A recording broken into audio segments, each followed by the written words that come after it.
સારસા ખાતે રહેતો પાર્થ સુથાર ગામનો 29 વર્ષના યુવકના સંબંધીએ ગત બપોરે તેને જમવા માટે ફોન કર્યો.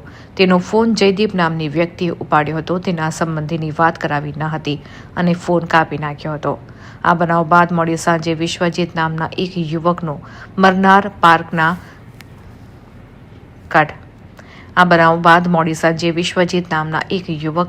મરનાર પાર્થના સંબંધિત પર ફોન આવ્યો હતો અને પાર્થને એસએસજી હોસ્પિટલમાં લાવ્યો છે તેમ કહીને ફોન કટ કરી દીધો હતો. જેથી તેનો સંબંધી એસએસજી હોસ્પિટલ ખાતે પહોંચ્યો ત્યારે ત્યાં પાર્થનો મૃતદેહ મળી આવ્યો હતો.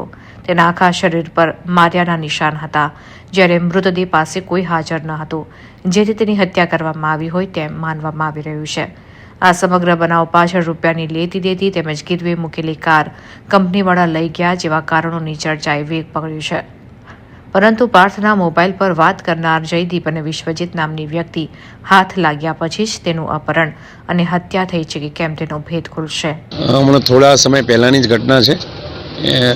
પાર્થ સુથાર કરીને એક છોકરો છે, એ મૂળ સારસાનો વતની છે ને અહીંયા રણોલી ટાટા મોટર્સમાં નોકરી કરે છે. પોલીસને જે વર્દી આપી છે એનો કોઈ મિત્ર છે વિશ્વજીત નામનો, એણે વર્દી લખાઈ છે કે ભાઈ મારો ઓળખીતો જે છે આ પાર્થ, એને ચક્કર આવ્યા અને પડી ગયો છે અને અમે 108 બોલાવી છે ને 108 મારફતે અમે અહીંયા એસએસજીમાં લઈ આવ્યા છે અને ત્યાંના સ્થાનિક ડૉક્ટરે એને મૃત જાહેર કર્યો છે. એ મતલબની વર્દી આધારે ફતેગંજ પોલીસ હમણાં જ અહીંયા સ્થળ પર પહોંચી છે. એમના સગા સંબંધીનું એવું કહેવું છે કે ભાઈ એને માર મારેલ છે, ખૂબ માર મારેલ છે અને એ મારના કારણે જ આ ઘટના ઘટી છે. તો હાલ પ્રાથમિક તબક્કે આટલું અમને જાણવા મળ્યું છે. એમના સગા સંબંધીને અમે પૂછપરછ કરી રહ્યા છીએ. એમની જે હકીકત જણાશે એ મુજબ અમે આગળની ફરિયાદ લઈશું અને શું હેતુ હતો, એમાં કેટલા લોકો ઇન્વોલ્વ છે, એ બધું હજુ જાણવાનું પ્રાથમિક રીતે બાકી છે.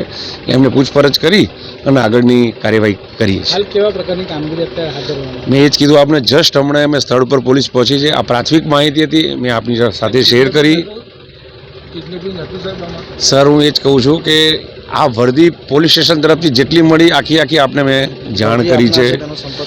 ના, એનો ફોન અત્યારે હાલ સ્વિચ ઓફ આવે છે. એ બધું કરીશું અમે. એટલે હાલ તો અમે એના સગા સંબંધીને પૂછી રહ્યા છે કે શું છે ઘટના, પ્રાથમિક શું છે, ભૂતકાળમાં શું હતું ને એનો હેતુ શું હતો, મોટિવ શું હતો, એ આખી કાર્યવાહી અમે થોડા સમયમાં પૂછપરછ કરીશું, મેળવીશું અને જેમ આગળ માહિતી મળશે અમે તમને સવારે જાણ કરીશું. એમની અત્યારે હાલ આપણે પૂછપરછ કરી અને આગળની ફરિયાદની કાર્યવાહી હાથ ધરીએ છીએ. હાલ ફતેગંજ એમને પોલીસ સ્ટેશન લઈ જઈએ અને એમની પૂછપરછ કરી અને ફરિયાદની કાર્યવાહી હાથ ધરીશું.